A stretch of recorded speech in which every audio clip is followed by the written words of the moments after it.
Baik, di sini kami dari kelompok 7 materi ke-9 akan menjelaskan materi tentang teori perubahan sosial budaya. Nah, untuk materi yang pertama akan dijelaskan oleh saya sendiri, yaitu tentang perubahan sosial. Nah, di mana perubahan sosial dapat berlangsung dalam kurun waktu yang cepat ataupun perlahan.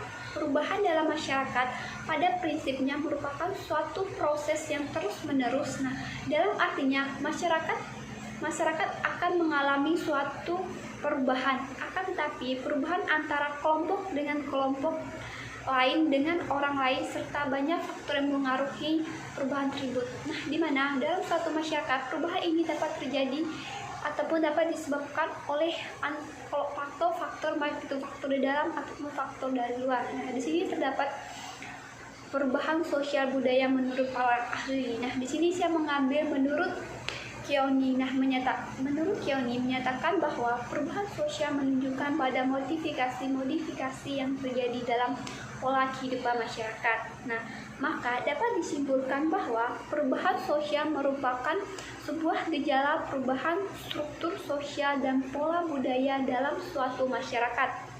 Nah, perubahan sosial budaya merupakan suatu gejala umum yang terjadi sepanjang masa dalam setiap masyarakat. Nah, di mana perubahan ini terjadi sesuai dengan hakikat dan sifat manusia selalu ingin mengadakan perubahan. Nah, perubahan ini terjadi karena sifat manusia yang pada setiap saatnya ingin melakukan suatu perubahan di dalam hidupnya. Sosial budaya terdiri dari 3 dimensi. Yang pertama yaitu dimensi struktural. Nah, di mana dimensi struktural ini mengacu pada perubahan-perubahan dalam bentuk struktur masyarakat. Nah, seperti yang menyangkut pada perubahan dan peranan, misalnya munculnya peranan baru, serta perubahan dalam struktur kelas sosial. Yang kedua yaitu dimensi kultural. Nah, di mana dimensi kultural ini pada perubahan kebudayaan dan masyarakat. Nah, di mana dimensi ini meliputi 2. Yang pertama yaitu inovasi kebudayaan. Nah, inovasi kebudayaan ini merupakan suatu komponen internal dalam suatu masyarakat. Inovasi kebudayaan yang paling mudah ditemukan adalah munculnya teknologi.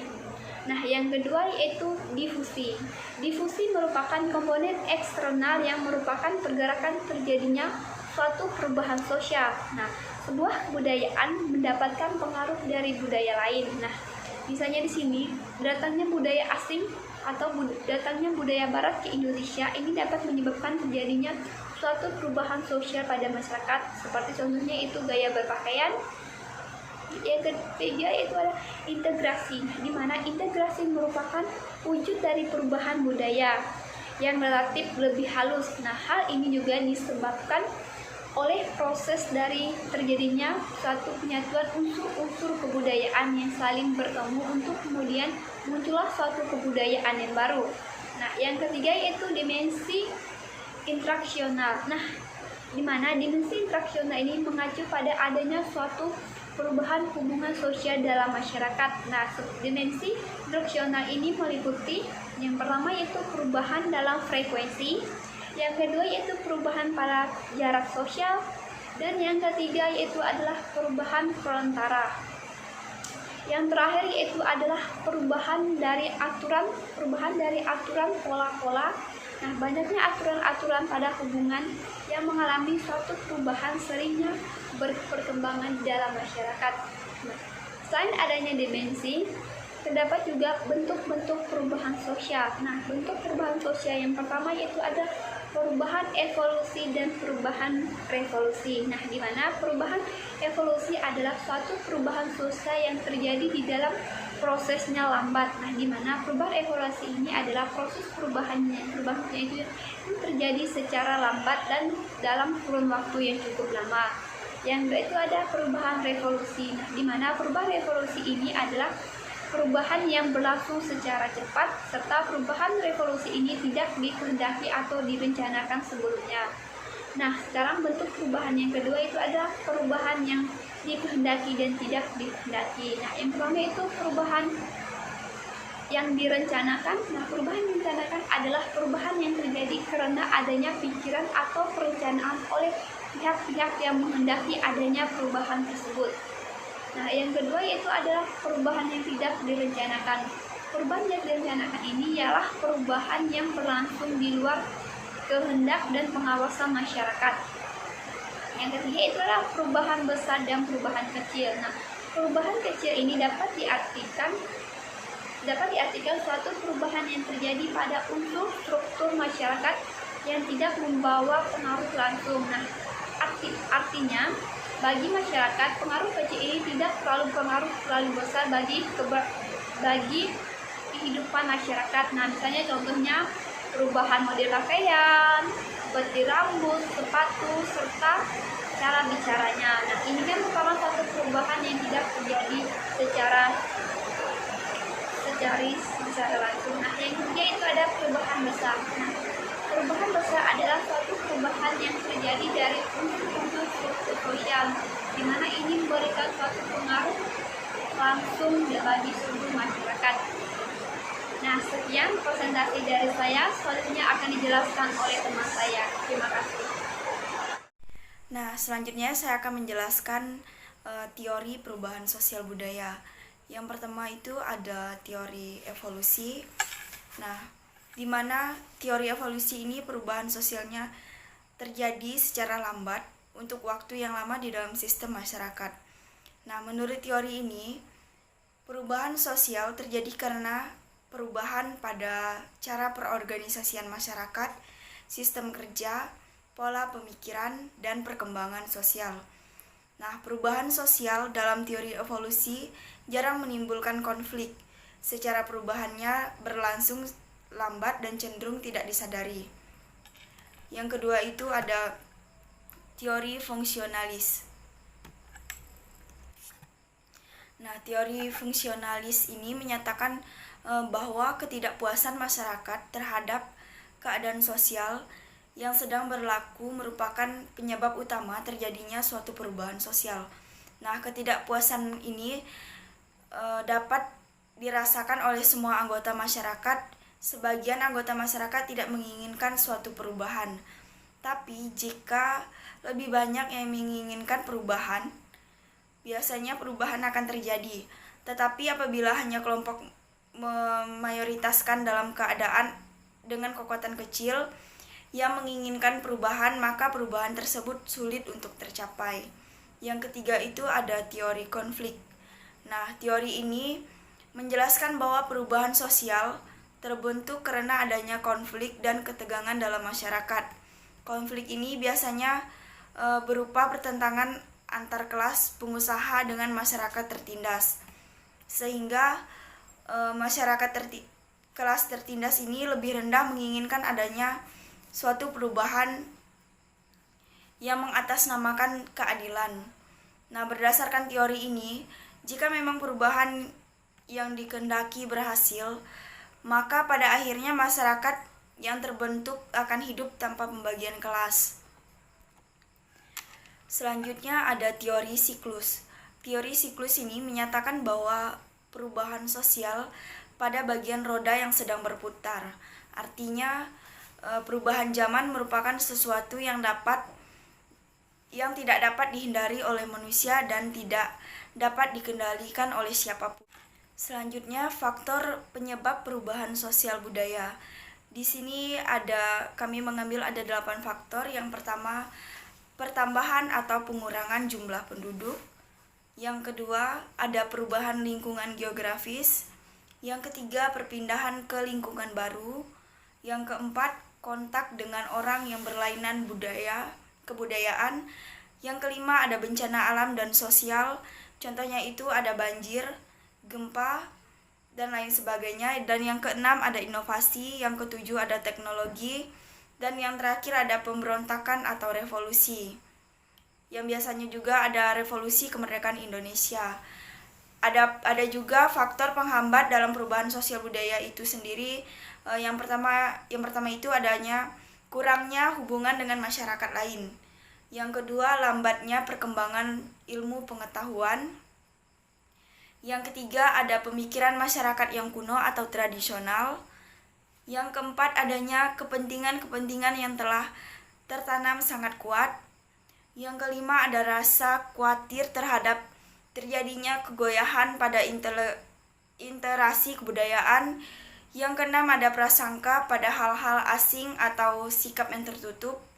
Yang ketujuh, ada hambatan-hambatan yang bersifat ideologis. Yang kedelapan, ada adat dan kebiasaan yang ada pada suatu masyarakat tertentu.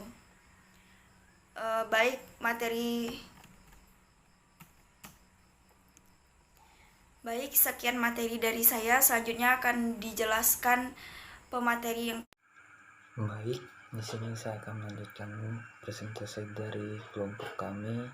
Nah, di sini saya akan membahas tentang berbagai contoh perubahan sosial budaya dengan ciri-ciri perubahan sosial budaya.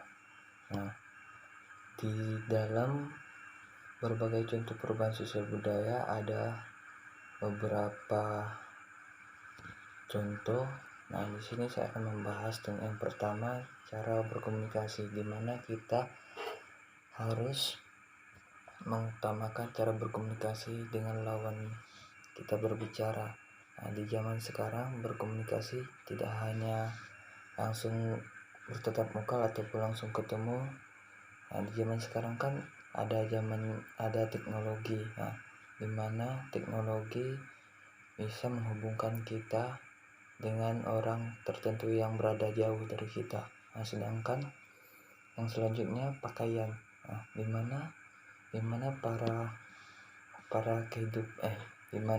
kehidupan manusia pasti membutuhkan pakaian. Nah, dimana pada zaman dahulu terdapat pakaian-pakaian adat. Nah, di zaman sekarang mengikuti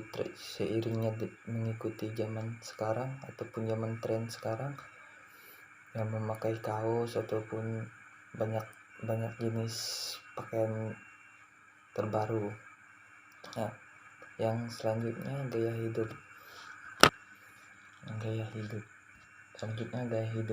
Di mana kebanyakan orang berubah dengan drastis. Ya, tergantung pengaruh lingkungan. Ada yang pengaruh lingkungan baik dengan lingkungan jelek.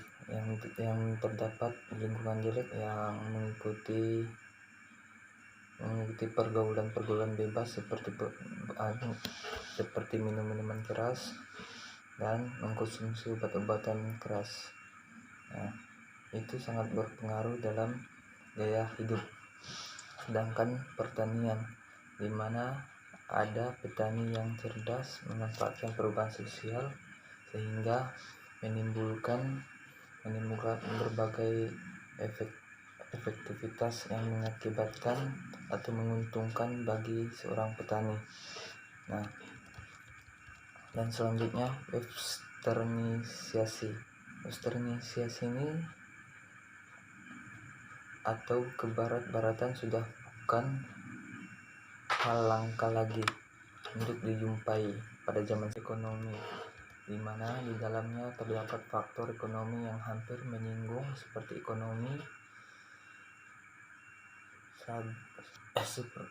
seperti contoh saja, masyarakat lebih memilih berlibur ke luar negeri dibandingkan dalam negeri, membeli barang bermerek di luar negeri dibandingkan di dalam negeri. Dan selanjutnya kepercayaan atau religius. Contoh nyata dahulu adalah pada zamannya memiliki kepercayaan pada nenek moyang, pada ajaran nenek moyang atau leluhur mereka yang telah tiada. Dan pada zaman sekarang kepercayaan beralih pindah ke agama, karena agama telah memasuki pada zaman sekarang di setiap penjuru ataupun di setiap daerah. Nah, selanjutnya terdapat contoh pola hidup, di mana di dalamnya semakin kesini semakin masyarakat lebih memilih membeli sesuatu dibandingkan membuat sesuatu, memungkinkan kita terlena dengan teknologi yang ada, bukan malah sebaliknya ataupun berpikir untuk menciptakan suatu produk yang baru.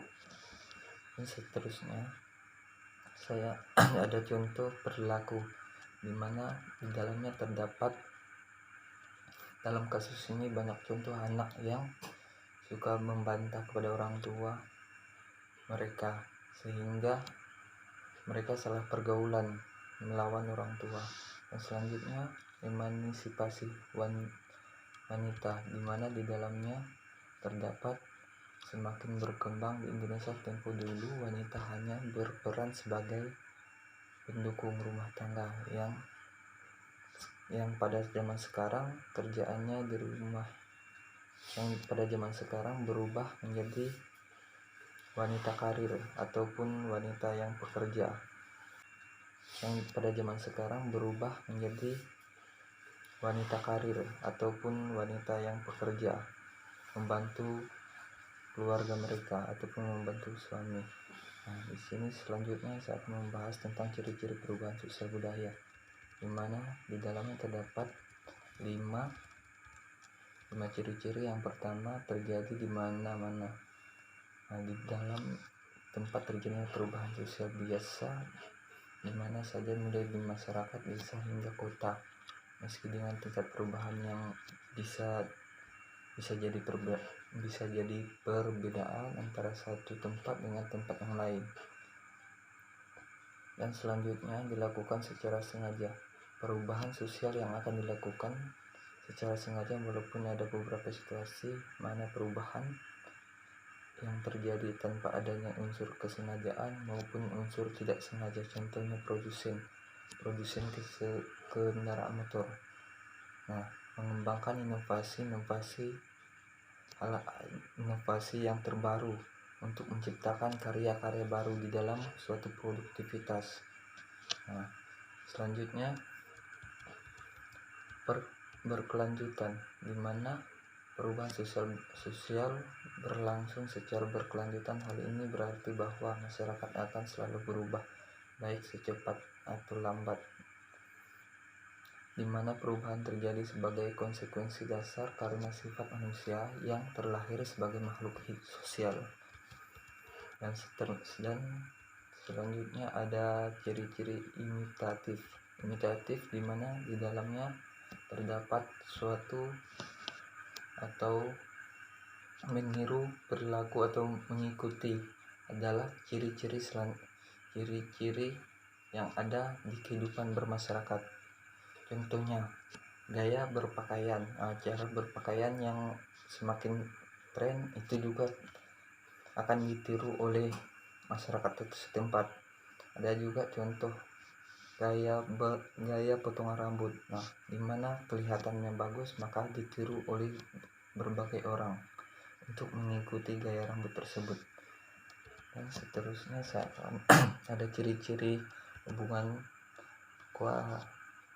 kausalitas kualitas, di mana di dalam perubahan sosial bisa terjadi karena aspek material dan imaterial dengan hubungan yang bersifat timbal balik, di mana akan ditiru oleh masyarakat setempat. Ada juga contoh gaya potongan rambut. Nah, dimana kelihatannya bagus maka ditiru oleh berbagai orang untuk mengikuti gaya rambut tersebut. Dan seterusnya saya akan ada ciri-ciri hubungan kausalitas kualitas, di mana di dalam perubahan sosial bisa terjadi karena aspek material dan imaterial dengan hubungan yang bersifat timbal balik, di mana di dalamnya terdapat yang sama-sama menguntungkan ataupun ada salah satu mereka yang menguntungkan dengan ada yang merasa dirugikan, ataupun sebaliknya ada yang diuntungkan, ada yang tidak, ataupun ada kesamaan sama-sama diuntungkan. Sekian presentasi dari saya. Sekian dan terima kasih.